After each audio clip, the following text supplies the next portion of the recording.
Monday, 18th. And we're going to go ahead and call the strategic planning meeting for the Board of County Commissioners to order. Let the record reflect that we have Commissioner Kearns and Commissioner French present. And first item of business is Dan Ziegler with Pioneer Human Services on the Mental Health Crisis Stabilization Center update. So Dan, welcome. Hi, good to be here with you. And thank you for the opportunity to give you an update on the Stabilization Center. And let's see, okay, good. Yeah, you can see the screen there. Yeah, so we wanted to get an update to you on the Stabilization Center. Things are going well. What I have for you today is the first quarter 2022 update. We're almost done with getting the data together for the second quarter. So we'll have that, fairly soon for you, but nonetheless, just did want to give you an update on how things are going, and then just be able to, answer any questions that you might have for us. Right. So yeah. So looking at this first slide here, these are some of the metrics that we're tracking. We do patient satisfaction. We talk about the number of people served. So in quarter one, the program served 228 people. And then we had one of the other things is the readmission rate. So that's tracking someone who might come through to the program more than once. And we have 15% of those that came through in quarter one came through a second time. And we don't view that as a bad thing. A lot of times that's a good thing. In fact, sometimes the first time through someone, get some initial stabilization. But what we found is that people, when they're coming through maybe a second time, they're engaged more, they stick around longer, they've built some trust in the program, and they tend to get additional help that's needed. So we're tracking that readmission rate. So served 228, 15% readmitted, and really working out a good flow with law enforcement for the drop-offs, and working with City of Spokane County Sheriff's Office, and also Spokane Valley Police Department. And I'll have the breakdown for you for that in just a moment on which agencies are utilizing the program at what percent. And then, we're tracking how many are having a confirmed behavioral health follow-up visit after they get out. So we have 47% that we're able to confirm. That doesn't mean that more than that didn't actually have an appointment, but those are just the ones that we're able to verify after the fact, after they've left the program, that they've gotten into treatment somewhere else. One of the goals of this program is that it would be, allow law enforcement to be back out into the field, so that we could handle the behavioral health crisis, and they can get back out where they want to be and need to be in the community. And so we really have been able to keep the drop-off time to right around 15 minutes. And so I think that that's been a really positive outcome for the program. We've had about 6% of referrals come from rural areas. That's been some from Pend Oreille. That's been the primary place where we've had rural referrals from the law enforcement agencies out there. And then, the average number of patients we're serving in a day is about 37. So, some of those are staying longer term. Some of those are just for, a day. But that's on average how many we're serving per day.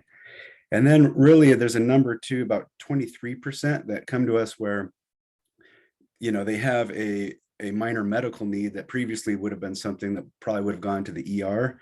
And because we're able to do that initial medical screening and medical care at the program, about 23% have come in with a condition like that, where we've been able to treat it there in the program so that they didn't have to go to the hospital, because it really was a minor medical. But as I mentioned, it would normally end up in the hospital, even though it didn't necessarily need that level of care.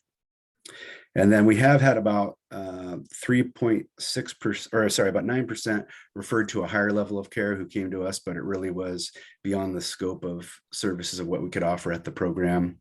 That's where it's turned into, might have been an involuntary treatment, or more often though, it's been actually a higher level medical need that really did need to go to the hospital, that we just happened to identify. So for example, in one case, this was in the winter, we had someone come in who had, once we started doing the medical examination, ended up having some pretty severe frostbite. and needed to get that over to the hospital. And the good thing in that case is that, that person may not have gotten that care had law enforcement not brought them to the program, because it might not have been noticed. And then we are doing a first responder service satisfaction survey each quarter. And so we sent those out, and it's a Likert scale of 1 to 4, 1 being very dissatisfied, 4 being very satisfied. And the score on that from our first responders was a 3.6. So generally those that are accessing the program seem to be satisfied with it. So we're happy with that as well. And then we also are tracking the percentage of individuals reporting an improvement in well-being and their mental health recovery when they're in the program. And that's at about 86%. And then, so 2 other things we're tracking is the percent that are connected to primary care at intake compared to at discharge. So only 35% were connected to primary care at intake, and at discharge, we've been able to bring that up to 59%. And often we're taking people to their first primary care appointment in the community. And then the other thing we're looking at is the percent that have shelter. So at intake, only 32% had shelter. And at discharge, we've been able to bring that up to 78%. So, and that's really with a lot of the partnerships with the other community partners that have been involved with the project, both in terms of some of the housing programs, but also some of the shelters. And a lot of the sober housing programs as well have been a big support in that. So I can just kind of stop there initially before I go on to the next slide, but just wanted to see if you have any questions or feedback on some of this information. Dan, what's the average length of stay in the facility? Because I see your number served, and then you say average number per day is 37. So what's the average length of stay? The average length of stay is 10 days. It is, okay. Mm-hmm. Okay. Yeah, some are staying up to 30 in kind of that holdover capacity. And then, some, like as you can see here, some already maybe have housing and have other supports in place, but they ended up in a situation where law enforcement brought them to us because they just needed the help. And for some of those, they're able to get back into sometimes their living situation fairly quickly and get set up with, treatment services in the community. So they don't really need to stay as long. And then others are staying for a longer period, but the average is 10. Okay, thank you. Go ahead, Dan. Thank you. I don't have any questions. I think Josh asked the one that I was going to ask. Okay, great. Thanks. We'll go to the next slide. So this one just kind of gives you a sense of, by law enforcement agency, the percent of the law enforcement referrals that are coming from each one. So about 57% are Spokane Police Department, about 22% are Spokane County Sheriff's Office, and about 21% are Spokane Valley Police Department. And there's a very small percent that have been, I think, 1 or 2 from Cheney or Airway Heights that aren't broken out here because they're just such a small number. But and then, as I mentioned, a couple from Coeur d'Alene, from Pend Oreille. I think this is falling, pretty close to what we had expected. We expected Spokane Police Department to be the largest number, but really having a good amount of engagement from the other agencies as well and use. Okay, next slide. These are just some, highlights talking about some of the patient feedback. I won't read through it all, but I would just say that, we've had definitely had some folks that have been, in some cases, homeless for quite some time and really in desperate need of some treatment and help, who have gotten it. And, one of them, said, when I got here, I was lower than I even could have imagined a human could get. You supported my recovery, gave me coping skills, treated me like a human, and gave me a overdue haircut. I've been living a life that I never imagined I would reach so quickly. I'm confident in making right decisions. I make my own appointments. I reach out to others when needed and help others in need at any given chance to let them know my story in hopes that they too can be guided to recovery. And, the individual that we have this quote from, he was someone who was one of those 15% that had come once and then had he'd got some initial help.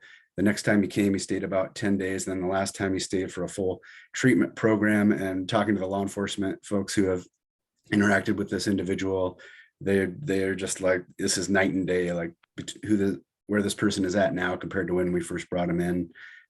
Just really great recovery and seems like a different person. So, that's the goal of the program, and it's working. So happy about that. So just wanted to highlight that. And go on to the next one here. And then we're also, getting some of the feedback from law enforcement. And here's some of that you can see here. One said, I gave it excellent. Everything was smooth and staff were professional. I was in and out of there in less than 10 minutes. And that was from a Spokane County Sheriff Deputy. Another said, I don't have any issues with them. I think it's great. I usually stay 10 to 20 minutes just to make sure the process goes smoothly. And that was from a Spokane Police Department officer. And so, as I mentioned, it's been utilized by all the major agencies. And then, we really appreciate the partners, particularly Frontier Behavioral Health and the STARS program, CHAZ, Salvation Army, and Oxford Houses and Revive Housing have been some of the main ones that we've really worked closely with. What we try to do is have weekly points of connection with some of these providers and also with law enforcement to troubleshoot any challenges that we're having. If there's difficulties in the referral process or we run into issues, we're just trying to keep an ongoing open communication so we can resolve those as they come up. All right, go to the next slide. I would say a few areas we've identified where we, have some opportunities for improvement. One is, communication with our community stakeholders. I think in Q1 in particular, we were really just focused on getting fully staffed up. There were, we had challenges, as many of programs in Spokane are, with just getting fully staffed, particularly as it related to nursing and mental health professionals. By the end of the quarter, we got to that point. We've still had some ups and downs since then, but we are operating at full capacity right now. And, but, in the midst of kind of just getting things going, we haven't had as much opportunity to be out and kind of connecting with our community partners, because there's just all that stuff of getting a new program running smoothly. So we plan to do more of that. We did more of that in Q2 and are continuing to do that and get some updates out to the community. There were a couple of good articles though written up in the Spokesman, one in the Spokesman, and then there was a story in KXLY. I don't know if you saw either of those, but really just highlighting some of the good work that's happening. And then, we want to continue expanding our relationship with law enforcement. We've really worked very closely with the behavioral health unit, and that's been really good. And so we toured another 30 new officers in May through the program to help, expand access so that more know how to access the program when needed. And then we need to work on continuing our efforts to improve those aftercare partnerships. We are facing housing challenges. I mean, that's kind of, across the board where there are some, if someone sticks with us long enough, we're often able to find something that works for a housing situation, but there still are very limited options. And so I know that's more of a larger community effort, that everyone is working on with having enough housing options available. But that is a challenge we see with some of our folks. And then we are working on improvements in data sharing with both hospitals and with some of the others where we have shared patients that come through the program to help smooth out, discharge planning, and also planning while the person is in the facility if they already have a connection point with somebody else, we want to keep that solid. So those are some of the opportunities for improvement. And I'll stop there again for a moment and see if you have any questions. Questions, Commissioner Kurtz? Nope, we're good. Keep going. Okay.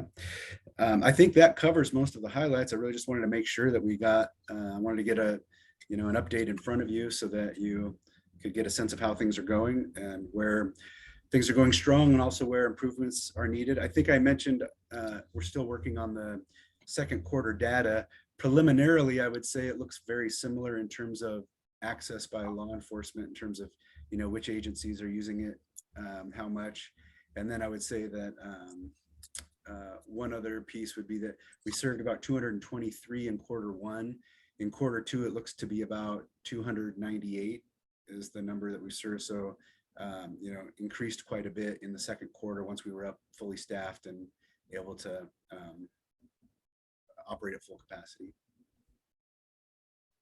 So Dan, do you have any kind of snapshot look at how the facility is performing against the budget you had originally? Are you tracking fairly close to where you thought you were going to be? Or are there things that, are soft or hard that were a surprise? At present, we're on budget. So there haven't really been any big surprises in that. So happy about that piece of it. I think, what we're looking into is, part of this has to do with this program going well, has to do with keeping have some of the contracts we have with some of the managed care organizations and such. And so things look solid and on budget for this year. I think through the end of 2022 and into 2023, I think, once we get into next year, we'll have to look at whether, we'll continue to look at whether some of that funding is coming in adequately to support the program. But at present, we're on budget. Okay, very good. Anything else, Commissioner Kurtz? Nope. Thank you, sir. Appreciate the update. Appreciate all the great work. This is turning out exactly like we had hoped it would. So yeah, it really is. Yeah. All Great. right. All right. Well, thank you. Thank you. Take care. Okay. So next we have Mr. Doug Chase and his cohort in crime, Mr. Evans. Welcome back, sir. Morning.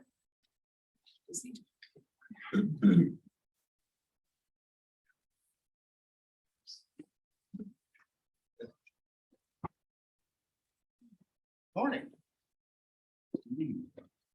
You're on. Yes, I am here to follow up. Hopefully you all received the one-page overview. I had, if you recall, a few weeks back, I had a chance, we visited on the trail fee waiver, and the question came up as to the investment we're making currently with our military discount program. So I had the opportunity to go back, work with the team, and put together a summary of the program. And I think I got one extra.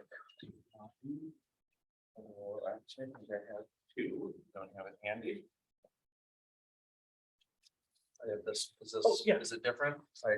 It's laid out It's differently, but it's the just same information. bigger font. Okay. Otherwise, We're all exact same info. Okay. And so, What, you got bigger font? yeah, it helps me a lot. Jeez.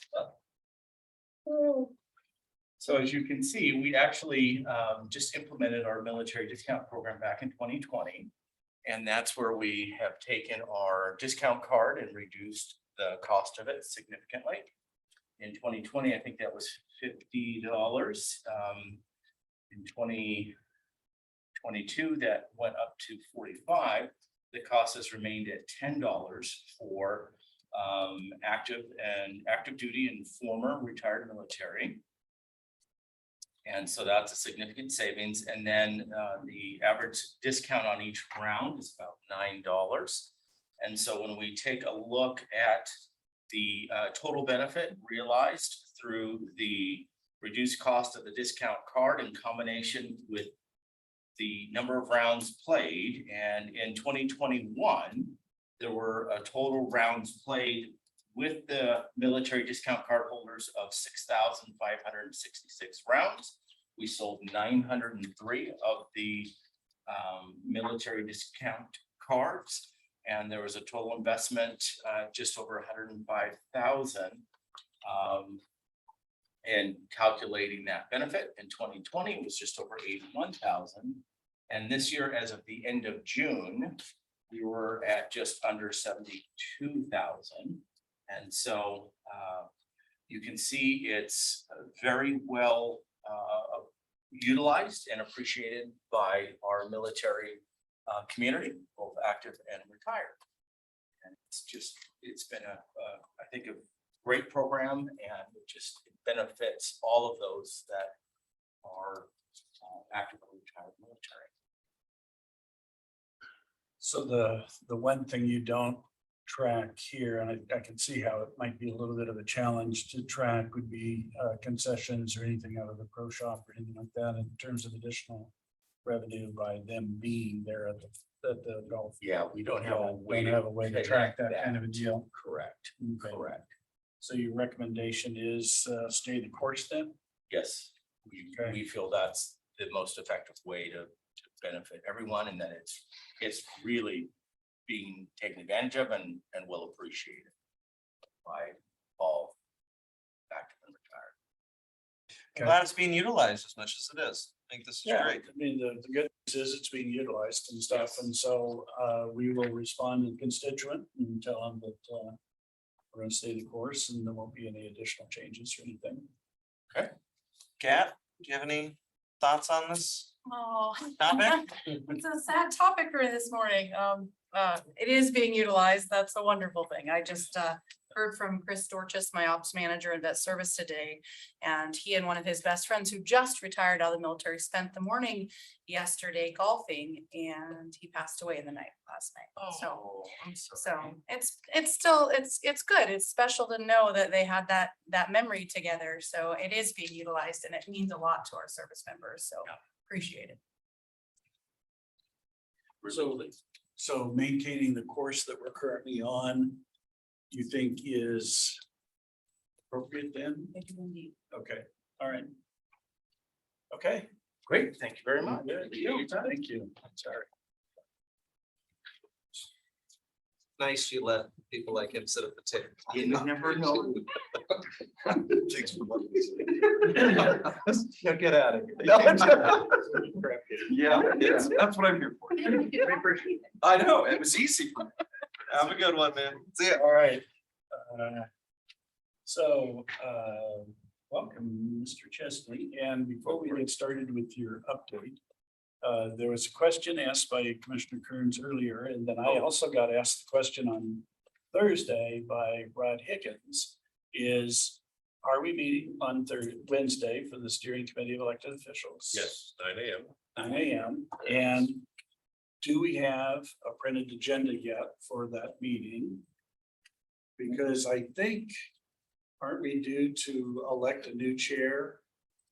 There, an agenda was distributed a week or so ago. It was also a continuing agenda that's been out for every Okay. meeting. Yes, the first item will be to elect actually a vice chair.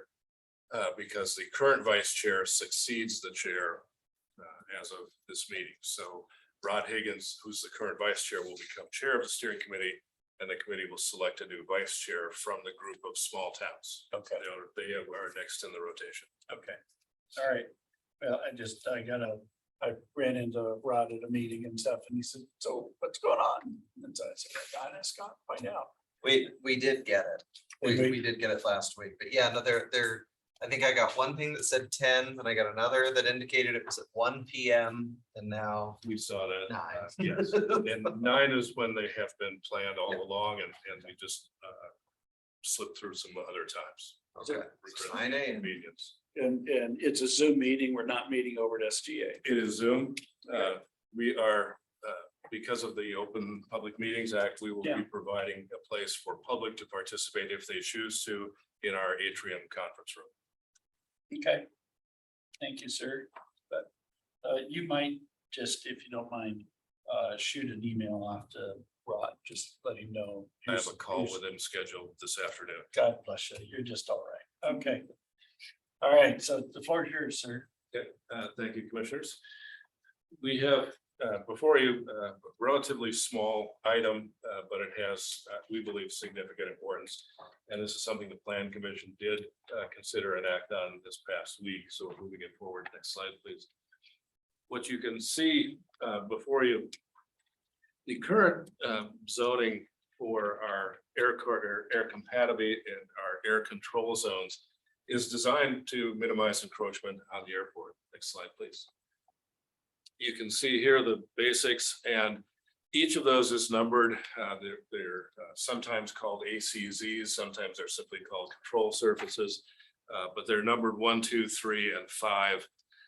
1 being right off the ends of each runway, 2 being in the approach zone, 3 being a little bit wider and a little bit further out, and then 5 being more of an influence area. And you can see on this diagram that that includes both the current runway configurations and the future anticipated parallel runway. The current zone, and not to read that, what it generally prohibits is an increase in density, increase in residential density in those ACZs. That, however, that doesn't mean that residential that was already there is in effect permitted to stay. They can become perhaps prior non-conforming uses, but they're allowed to stay. What we're generally talking about on one of these is the lands north of I-90. Again, within the zoning code, there is an exclusion that says while residential is discouraged in ACZ 5, there's an allowance for those properties south of I-90 to be considered for additional residential development. This is what this is the essentially the West Plains urban growth area overlaid with the airport zone, and I-90 in the middle is that bright red line. You can see clearly that there are residential zones south of I-90, some yet on the north side in that upper portion. Part of this is also coinciding with the West Plains planning study that's going on. That'll come back to you later as well. So what generally we're proposing is to change the prohibition from increased density to a prohibition against new residential development within ACZ 1, 2, or 3. Again, that's that same slide. Go ahead, Ron, please. Here's the sausage making version, which is sometimes hard to read, but you can see we're striking the density provisions from that, or from a rezoning perspective, or an increase in density, and replacing that with a prohibition against residential development itself in those 3 zones, and shifting the tenor from ACZ 5 to say they're still, in a sense, keeping the course, as you said before, no increase in residential density at ACZ 5, except for those properties south of I-90. And this is the actual language that would be before you that lays that out. So generally what we're doing is trying to protect encroachment on the existing runways, existing airport facilities, particularly the east-west runway that comes right up to I-90, but also taking into account that future parallel runway and putting this in place to try to get ahead of any encroaching development that might happen in the control zones for the future parallel runway. So with that, I'm open to any questions. As I said, the Plan Commission did consider this. They are recommending it to you for consideration unanimously. And I believe it's on your calendar for August after you're back from recess. Okay. How does this impact some of the smaller airports like Deer Park and like the Meade Airport? It would do the same thing. Within those control zones, it would prohibit new residential units themselves. Okay, because like when I think of the Meade Airport, I mean certainly nowhere near the scale of Phelps or SIA, but I mean there's a lot of existing residential around there. It's an existing Lamred. So. Exactly, and none of this removes any residential. They would become, in a sense, prior non-conforming uses. They would be able to stay there. The zoning would not change. They just couldn't add more. Okay. No issues down the road once someone tries to sell. No, you can reoccupy a prior non-conforming use. You just can't build a new one. Okay. Okay. Any other questions? So the areas that are going to be impacted by this are probably typically not areas that are prime for residential construction to begin with. Is that a fair statement? Because you're right under the landing zone, the impact areas. I think that's a fair statement for areas that are surrounding existing airport facilities. Right. To someone that wasn't looking at an airport master plan and had no idea that there's a future parallel runway in the way. You could look at the pieces of land that would be in those future ACZs and say, well, this is a pretty good place to build. It's close to Highway 2. It's got good access. And so this gets in ahead of that so that you're not building in something that the airport is going to later have to deal with. Okay, and to some extent, aren't we, asking the question, aren't we required to protect the airport because of underlying grants and things like that that we Yes. are party to? It's certainly underlying grants or grant funding may have those restrictions, but we're also protections of aviation facilities are part of the RCWs. They're also embedded in the county comprehensive plan. Right. So we've got this is a fairly finely grained implementation tool of those general protections that we just didn't have before. Okay. Very good. Do you have an overlay of all the airports like that showing the APZs or? The other I airports? don't for today. We can certainly produce that for you. Okay, I'd like to see how that impacts it. I've seen similar ones for Phelps and kind of Yeah. where their approach areas, but yeah, I've never seen one for the Deer Park or Mead Airport. If you have those, I'd like to see those. Yeah, we can get that put together. Every airport that is part of the FAA system has these control surfaces on it, so we can show where they are. Okay, I'd like that. Thank you. Yeah, I've seen the one for Deer Park. I can't remember ever seeing the one for me, so that would be informative. Okay, great. Thank you. Mr. Petrovich. Thank you, Commissioner. I'm gonna pass out the latest agreement that we have here. You've got a summary sheet, Ron, can you pull that up too on the screen? For our agreement with PFM as it relates to bonding for the airport projects. Mr. Amacio prepared also a quick brief on the what the agreement does, and we've been talking about this for quite some time. We are engaging the services of PFM for the purposes of any of the developments that we need to bond for the airport. So with that, I'll turn it over to Mr. Amacio to speak to the specifics. Thank you, Mr. Petrovich. If I could direct the board to the handout and also the overhead, I've tried to simplify the agreement.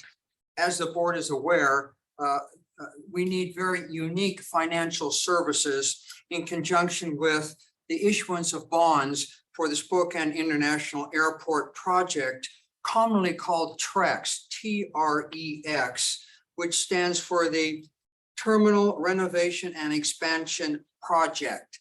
This project will be an ongoing project for several years. The Board of County Commissioners requested the Budget Office and Legal Counsel to enter into an agreement with PMF Financial Advisors.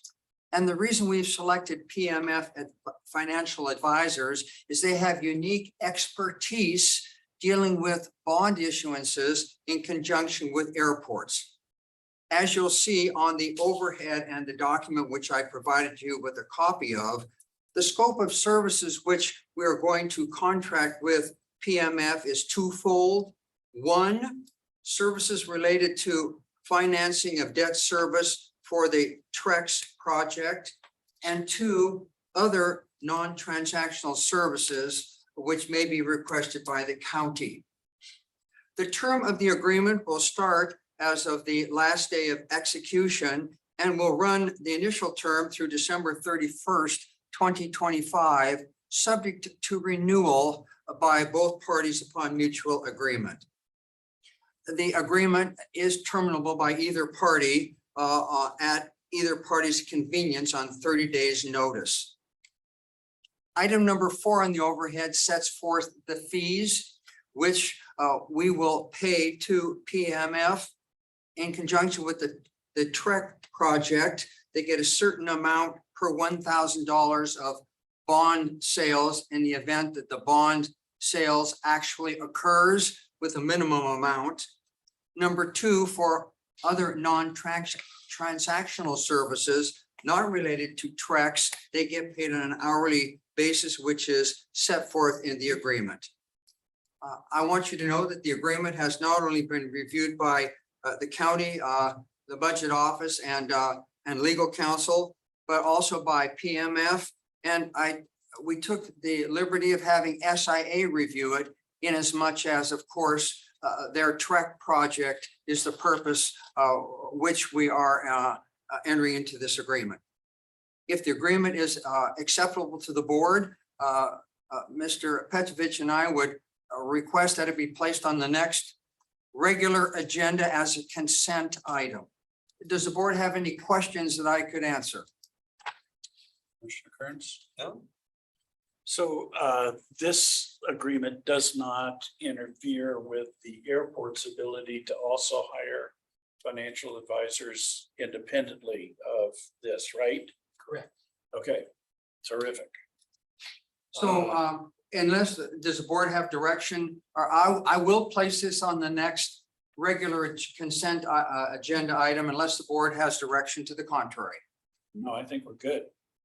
Yeah, let's tee it up. Thank you very much, Vice Chair. And we'll move in that direction. Thank you, Jim. Okay, Kathleen's gonna be joining here in a minute. so I will share with the Commissioner that we did get notice of about $11 million grant toward Trex, but Senator Cantwell, when she was in town here, I think week before last, was very optimistic that the project competes very well on a national basis. And there will probably be more national dollars coming to the project. So the amount of indebtedness that we'll have to incur significantly reduced by whatever we can get with the grant proceeds, but it's getting a lot of accolades, even at the early stages. So then our next item is Kathleen Torella, and so she's coming on board. Yes. Yeah, we're running a little ahead of schedule. We're a half hour ahead of schedule, so, I can knock off one of mine while we're waiting. okay. The one, so, at our next NEPDA meeting, we're gonna, so we did hire a new executive director. And we are planning on Can you announce it? pushing, yeah, I will in just a second here. I'm sorry. We're gonna be pushing forward and trying to, and his name's Jesse Bank. So I think he's pretty extensive background. Scott, if you can touch on some of that, but essentially now that we have that role filled, we want to push forward with one of the ideas we were examining when David had resigned, but then that's expanding that north boundary from an Magnesium Road north to maybe up to the BP property line, or just taking it to Park Smith. Either way, essentially gets the same thing, but really just wanted to kind of touch base with us as the VOCC and see, do we have any concerns about that? We're hoping, I mean, that gives us access to large pieces of undeveloped land. And I know some of that land in there, the owners are ready to get moving. Yeah. We're hoping we can kind of assist with some getting water access to some of that land in there. And we think this could help by expanding that northern boundary. So any concerns on your end? Nope, not at all. All right. Uh, And then Councilmember Cathcart was going to be approaching the council too, to see if they had any concerns, and hopefully we can maybe expand that boundary in a short amount of time. So Okay, that's all I was gonna cover. So. terrific. Thank you. Well, I can probably knock mine out quickly here, and then we'll come back to Kathleen. Week before last, maybe it was last week there, so blur. Anyway, Sheriff Knezvich and I and Stephen Johnson, my LA, met with Wes McCart, Commissioner for Stevens County, as well as the sheriff, and also the superintendent for the 9 Mile School District, and Jeff Olson, who represents the board. And the purpose of the conversation was to talk about the possibility of the county participating with Stevens County and the school district to provide a school resource officer to the 9 Mile school district, particularly the high school, but also the middle school. And so This is similar to what we've done for the other school districts. The only difference is that the 9 Mile School District is split between Stevens County and Spokane County. And half of the kids at the 9 Mile School District come out of Spokane County. And so, so when we met, we had a lot of good conversation about joint responsibility, joint liability, the whole 9 yards. The long and the short of it was that, and Todd Milkey was also at that meeting, was that we would take back to our respective boards a proposal for Stevens County and Spokane County to contribute $50,000 each to a resource officer. And then the school would contribute the other 50,000 for a total of $150,000, which is the total equipped cost of a sheriff deputy. And whether it was a Stevens County or whether it was a Spokane County deputy, the cost is pretty much the same. So they did talk logistically, it might be easier for Stevens County to hire the deputy. And so we would then participate through an ILA with Stevens County, and then that money would go to match what the school district's contribution was. So I shared with them that I'd bring this back for board consideration. Like I said, Ozzy feels strongly about the program and would like to see a resource officer at that school. As I indicated, over half the students are out of Spokane County residents. So throw that out for your consideration and your thoughts might be. Yeah, I don't have any, I don't have any concerns with it. I mean, we partner with all our other rural school districts like that, or, Yeah. or, school districts outside of the cities. And so, I mean, I think it, I'm open to the idea. Okay. So You said Stevens, Spokane, and then the school district, so a third. a third and a third. and a third. Not a half like we No, currently No, have. no, Okay. no, it'd be reduced from what we currently have because, the argument is that, we're not servicing the entire school district, we're only servicing half of it. And so it would be a third and a third and a third. And so we're thinking, and throw this out for your consideration, that it would probably be an ILA between Spokane County and Stevens County to come up with a joint contribution that then would also be matched by the school district, but that would be a contract between the school district and Stevens County. We don't have to be party to that. And that, if we could put this together so that they could have a school resource officer for this school session would be the goal. Wes is going to try and push to have his board take an action the first or second week of August. If we could match that, the sheriff is going to go ahead and start the process of trying to recruit for the position. He thinks he already has an officer within his ranks that would be ideal for this position, but if you're okay, we'll go ahead and have a legal team work on that. Yeah, that was gonna be my next. Do you see any hiccups with that? No, legal stand, okay. Yeah, it'd be very similar to what we've done, like you said, for some of the other school districts. Will somebody reach out to me first, or should I be reaching out to someone? I would reach out to Wes McCart and he can hook you up with their attorney for Stevens County. Wes. Wes, WES, McCart, MCCART, He's a Stevens County Commissioner. Stevens County Commissioner. Thank you, sir. So that takes care of that. Then coming back, Ms. Torella.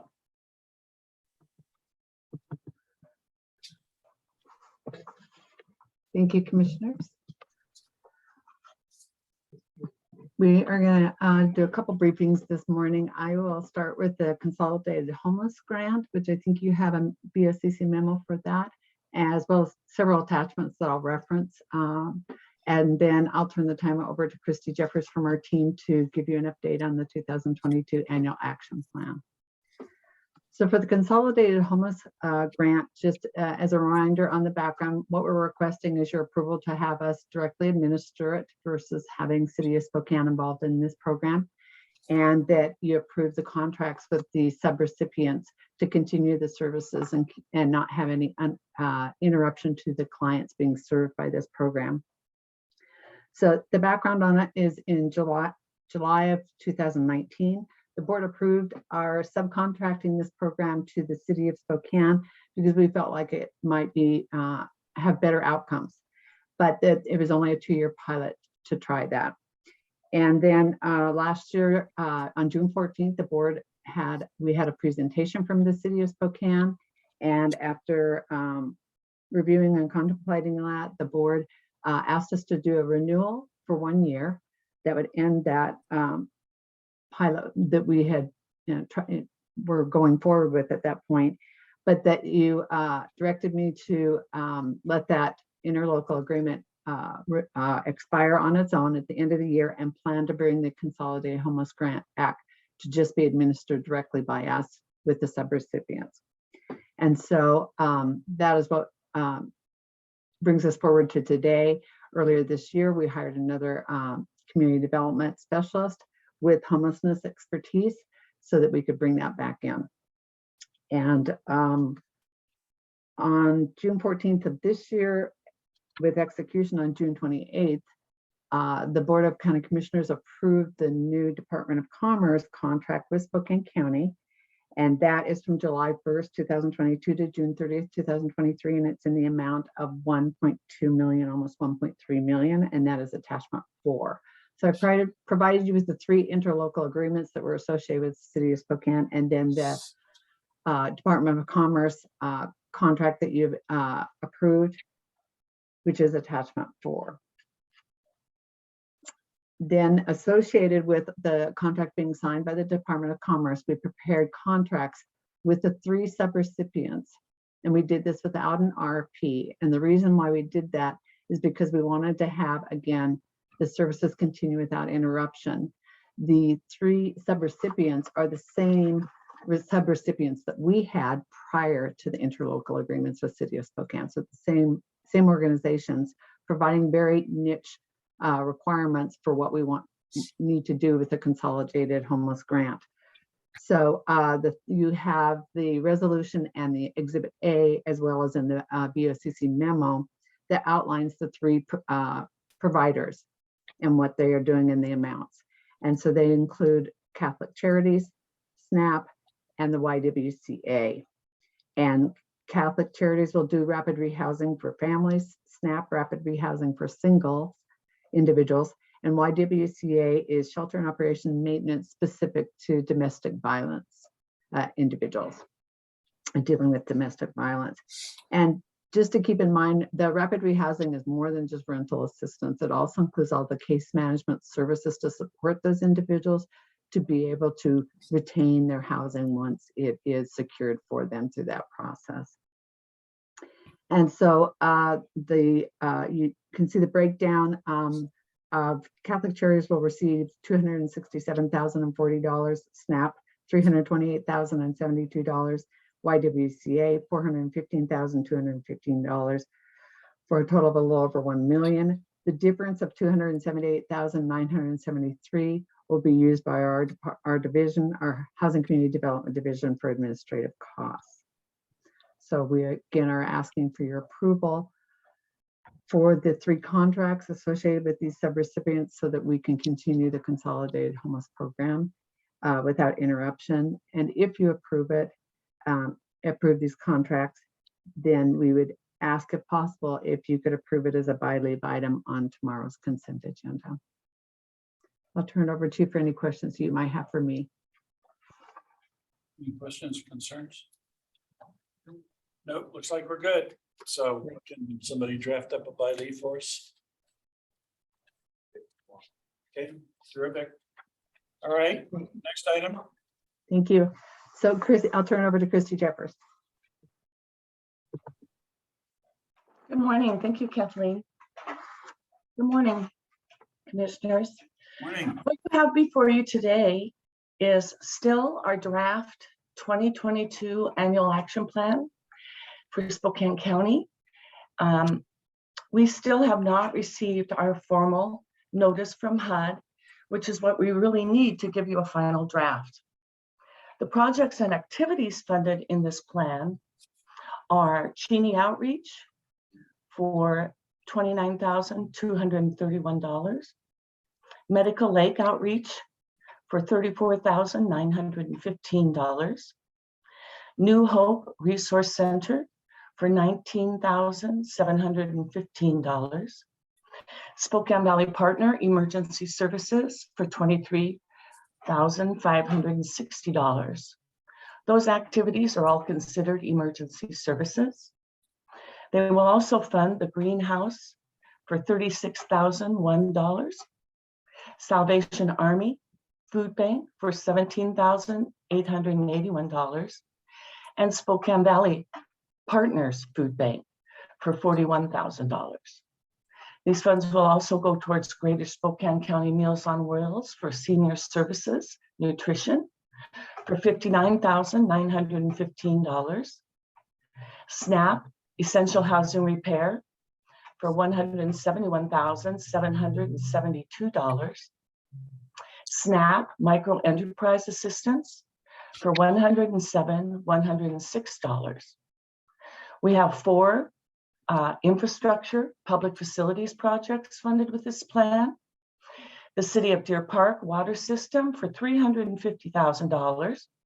City of Spokane Valley will do Park Road sidewalk improvements for $356,076. The town of Fairfield will do sewer system improvements for $256,615. And the City of Cheney will do water system improvements for $224,600.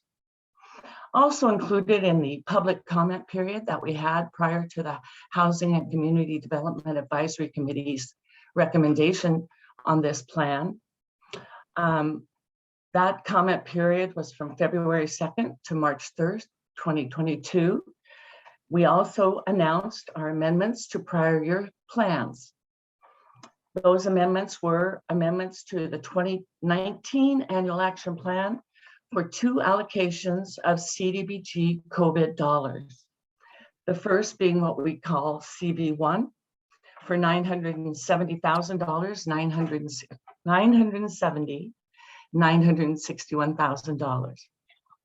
Also what we call CV3 was for $1,340,488. We funded Spokane Valley's mobile food bank and some rental assistance. I can look up the details of that. I apologize, I should have those in front of me, but I think you're familiar with our COVID funding, that has all been allocated and spent out. We also announced the 2021 program year home funding, as we do normally. Vets on Lacey had been funded at $410,000. However, I've been told that's been since rescinded. So those funds may be back on the table in the future, near future. Pinecrest Manor by Catholic Charities Housing of Eastern Washington was funded with $1,340,488. It's interesting that that number is the same. I wonder if I made it. Anyway, so that is the project list, and we have contracts on hold with these organizations. They will be written to be retroactive as of July 1, 2022.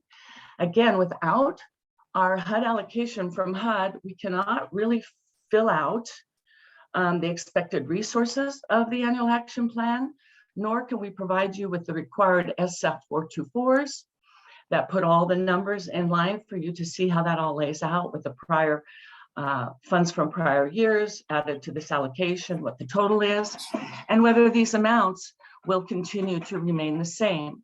These are all estimates based on our estimated allocation. We are going to have to adjust them if they're lower, and we are allowed to adjust them a little higher if they asked for more and we did not have it. So that's where we are with this annual action plan. I apologize that we had to bring it to you early. However, we have a statutory requirement to submit this plan with or without HUD's cooperation on August 15th. So we needed to move forward in the process to have a public hearing before you.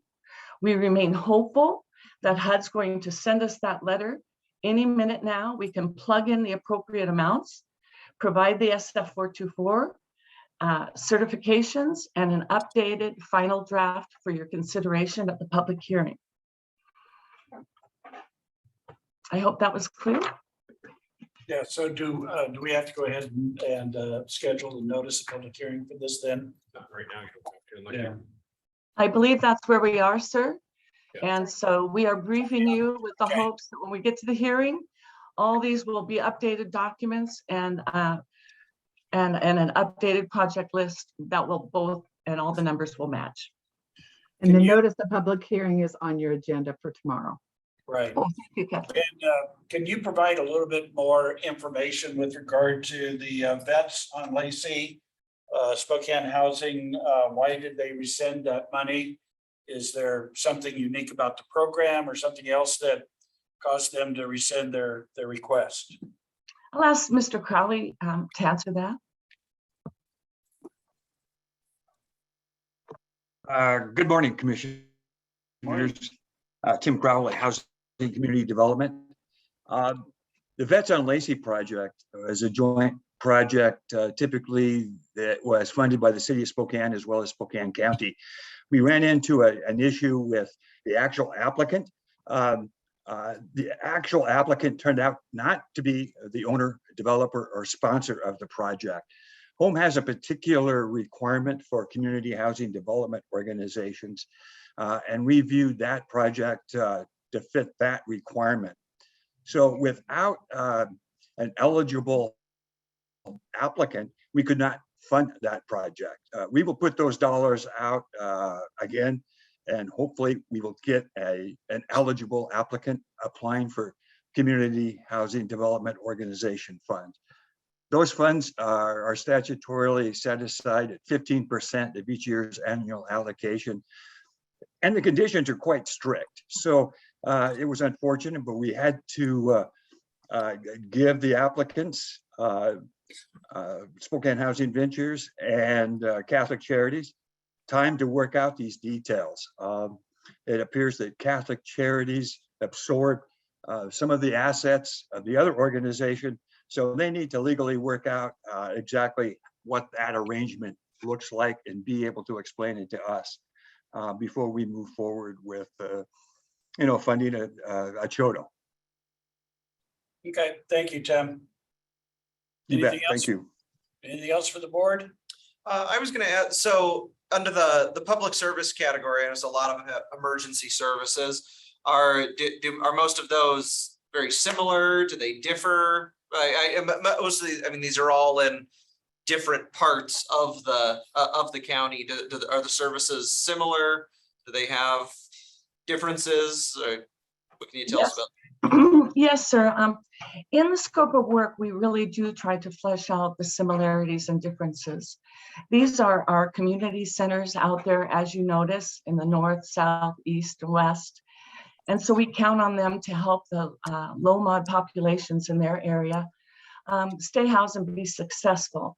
Some of them do ask for direct client assistance where they might help someone with rent or utilities.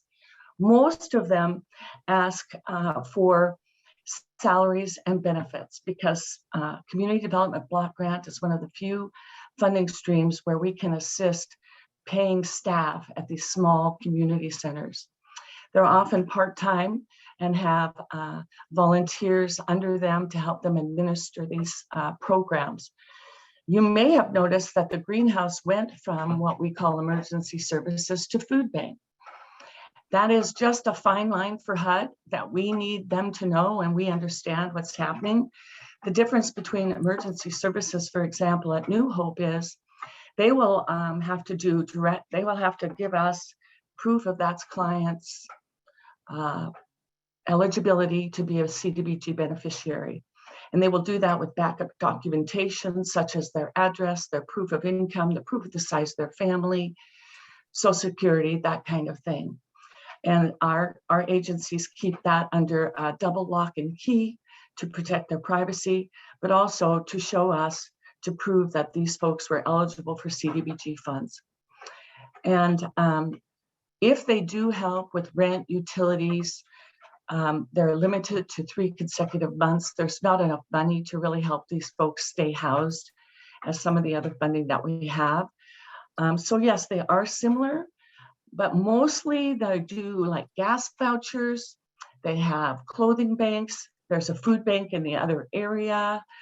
They're just kind of the hub. If somebody is homeless, they may go to these organizations to get referrals. Is that adequate for your question? It is.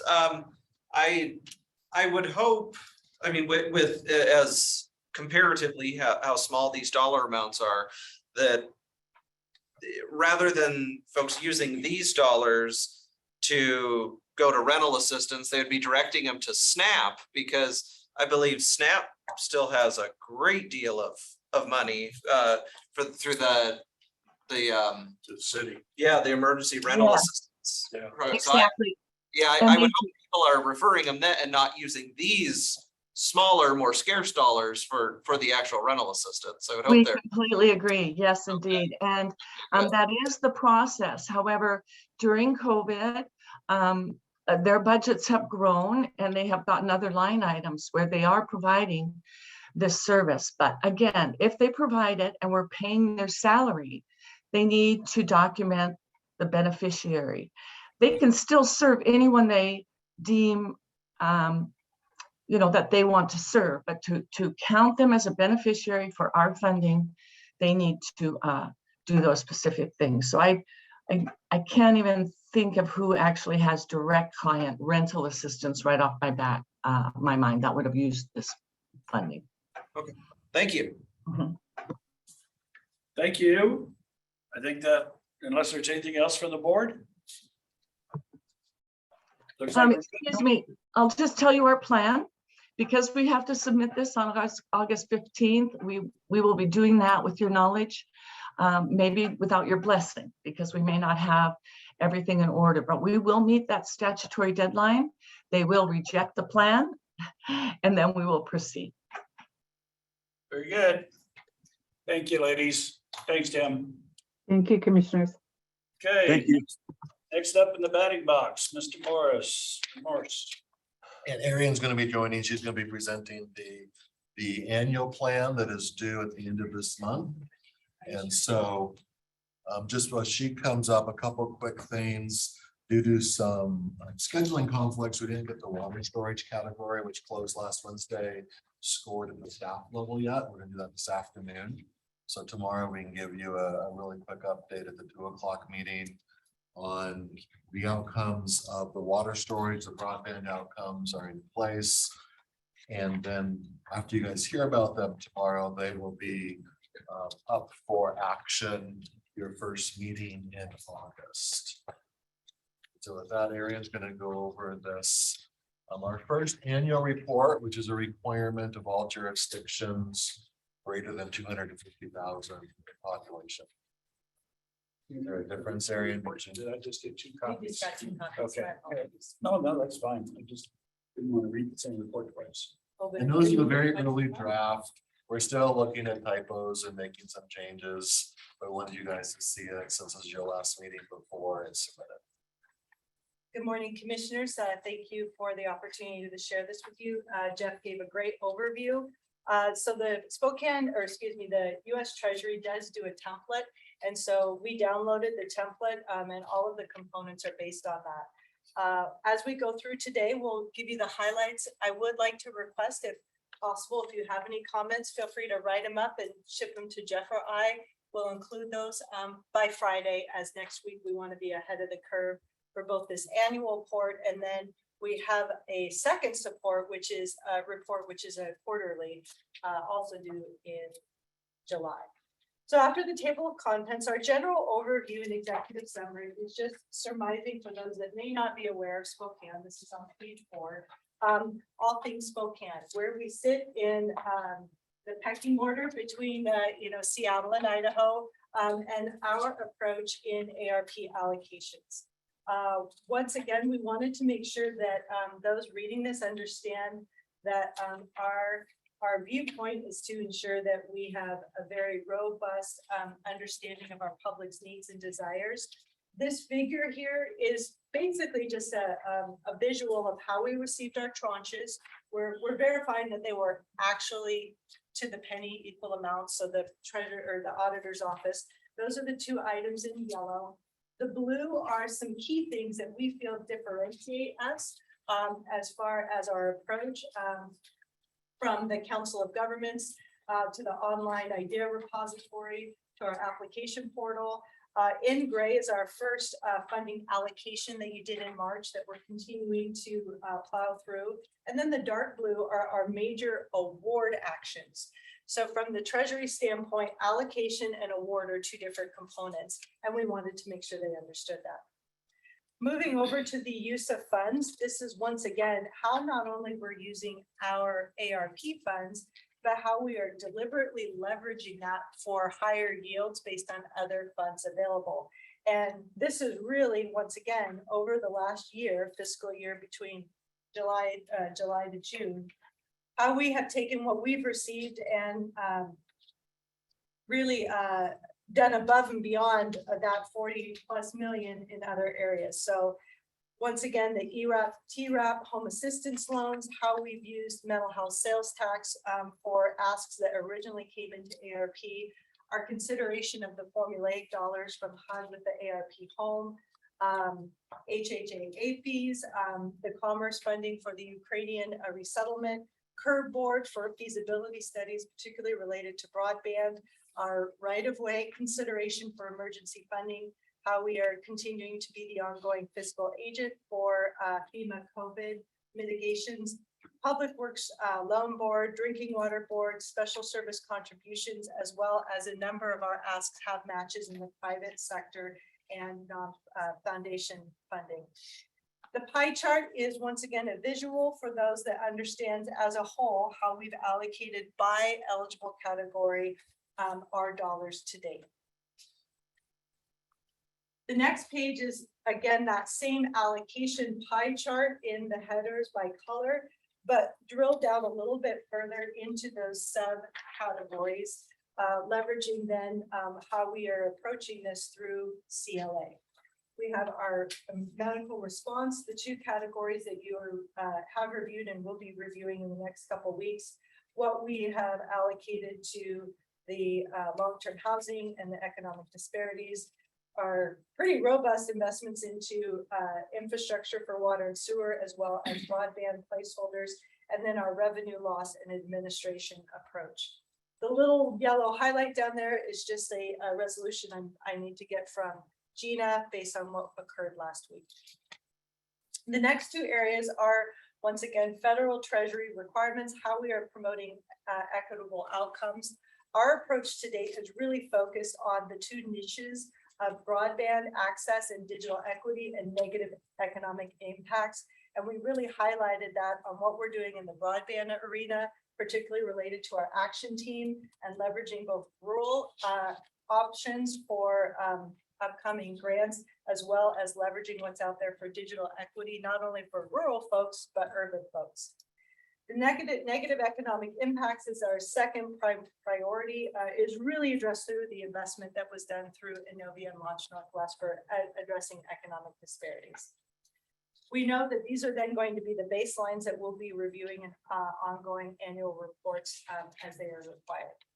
Community engagement, the overarching concepts that we wanted to show is in those italicized subheaders.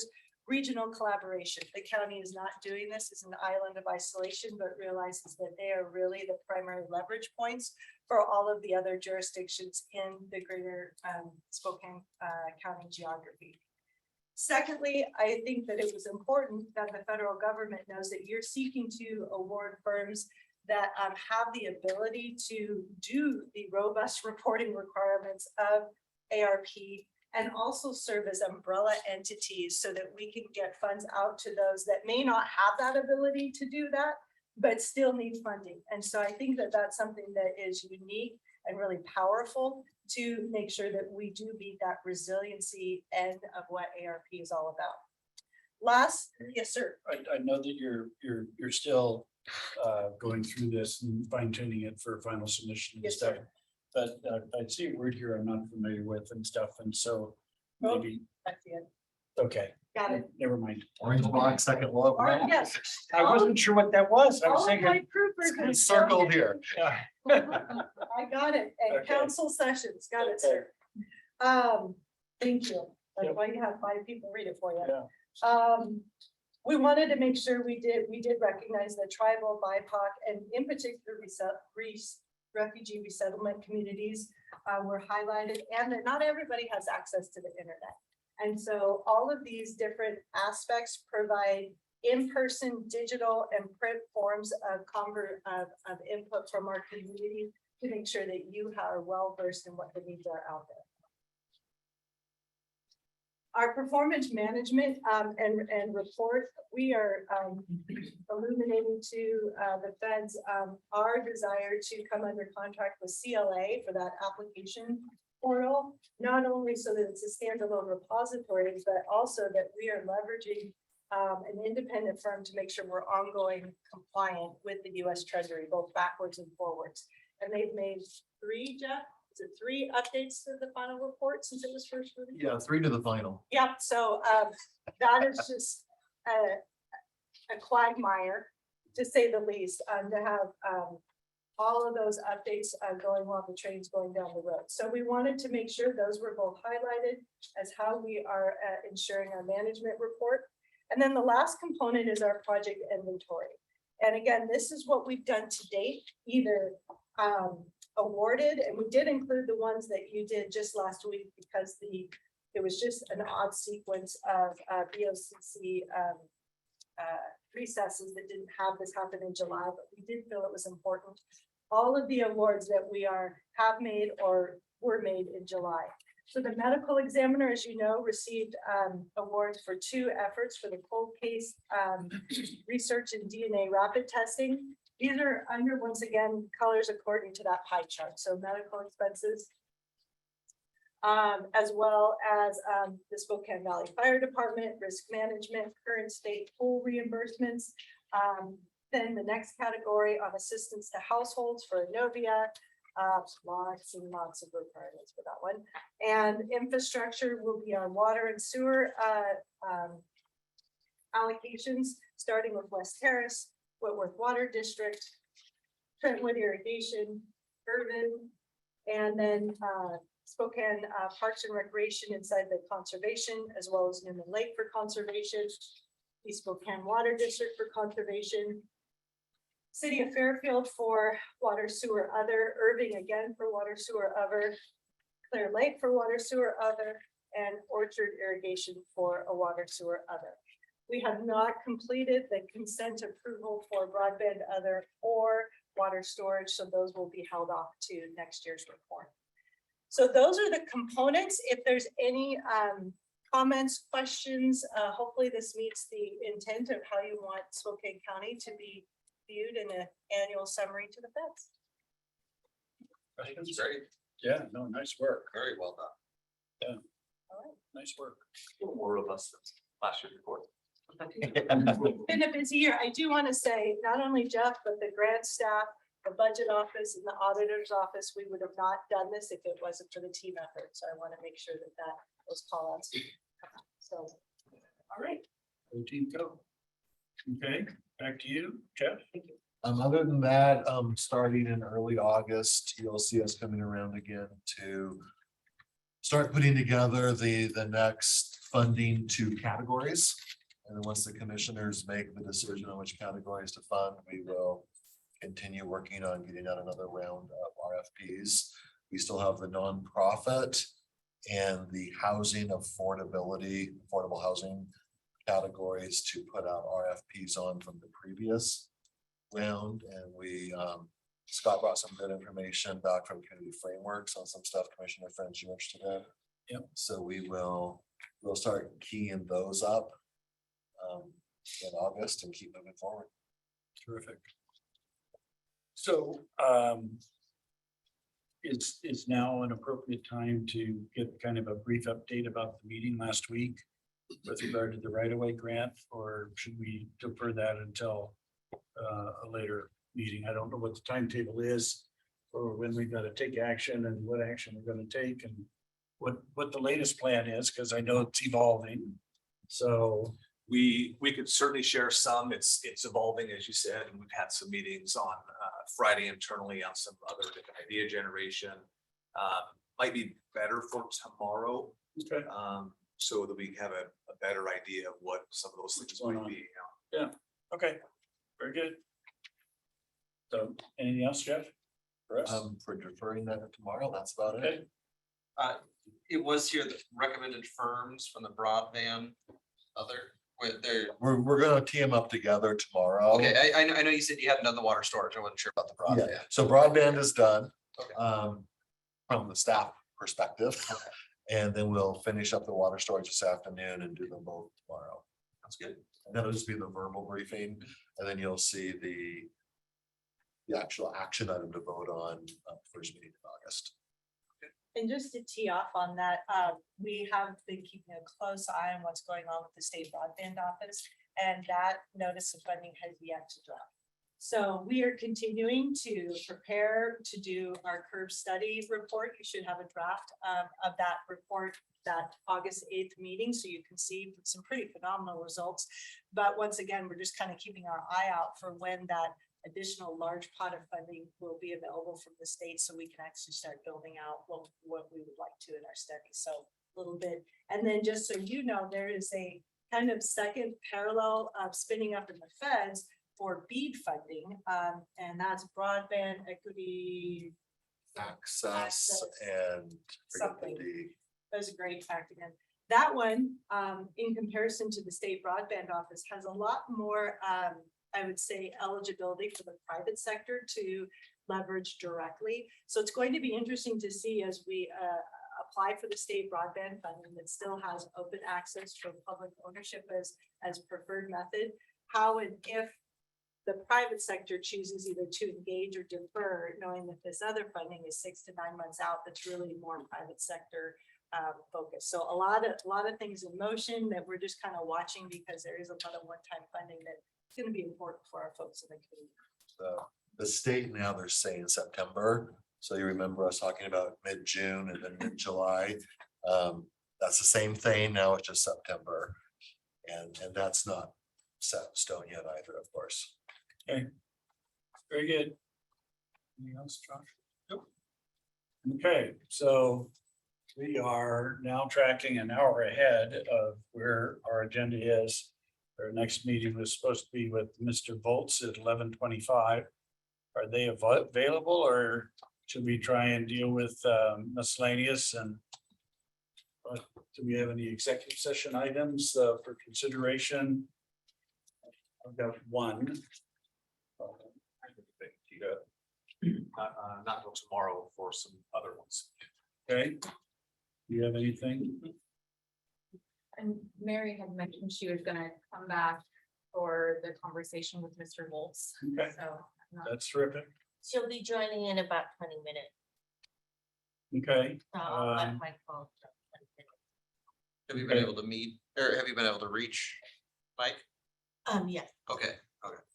So he's about 20 minutes out. And is this an open meeting with Mr. Volts, or is it a executive session? It can be in executive session. Well, let's see, but that executive session is probably going to include a lot more folks than mine. Mine's just for, the four of us and stuff. So, Stand at ease for 20 minutes or something. Or do we want to knock out your executive session now and then? Or do you want Mary as a part of it? no, And we could have, well, everybody leaving and everybody coming back is just. Yeah. Why don't we just stand down until, what, 10 to 11? That sound like a reasonable time? Okay, so we are going to go into recess until 10:50.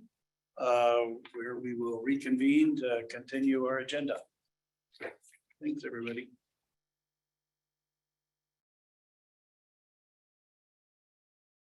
It is 10:50. We are back in session. I am back in the conference room. The other two commissioners are here as well with our executive management team. We are at the point of our agenda where Mike Bowles is here from our deputy treasurer to speak on the treasurer's office update. Whether we have some open session and some executive session, or I think the discussion with your legal counsels, this will probably be executive session since it may have an impact on contract negotiation, that we've had a kind of ongoing dispute on personnel issues, and we would like some resolution today on that. okay, Madam Chair, it'd be my opinion that this would fall under an executive session under 4230-110-1I as well as 4230-110-1B.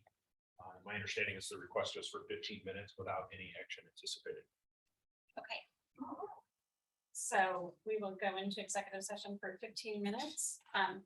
Did you guys cover any miscellaneous items ahead of? We didn't have any through the meeting. Okay, so after executive session, then we will be, and Commissioner French, I guess you have an executive session as well? And then I believe we are going to, we do a motion right now to adjourn until tomorrow. Mark, is that right? Is that we're going to bring in those over? Yeah, That's we've fine. got two more that'll be coming over for tomorrow. And what are those? Those are the, Gary will be doing an update on the budget workshop in 2022 Okay. financial year to date. And then we have another exec session with Ashley and Josh. So then we're gonna go into executive session for 30 minutes total. 15 for the first one is discussed with the treasurer's office, 15 for Commissioner French's. We'll be adjourned after that executive session, but then continuing the meeting until tomorrow after our 2 o'clock consent agenda. Continuing the balance of it. Yep. Is anyone zooming in for the executive sessions? Not for my, for treasurers. I do not think so. So I'll just zoom. Yeah. So we will just be ending the Zoom. Those in executives is Dale Anderson. I see Dale. See 3. Okay. Dale, we can ask him, Dale, do you have anything on here this? I brought him in for the last topic. Oh, So okay. I'll probably just listening. So those in executive session for the first one will be the 3 commissioners, our executive management team, Mark McLean, our civil attorney, and Mike Bowles, the deputy treasurer. Gary is zooming in, he said. So I'll open up the executive Zoom link. Okay. So he's considered part of the executive management team. So, and then for the second one, will be in. Just be the 3 commissioners, our CEO and legal. Depending on the executive session, we may want our HR director as well. I don't know what it's about, so. Yeah, there's no role for HR director in this. Okay, very good. It is now 10:54 and we'll be going into executive session for 30 minutes total. No action is anticipated to be taken, and then we will reconvene tomorrow after our 2 o'clock consent agenda. Thank you.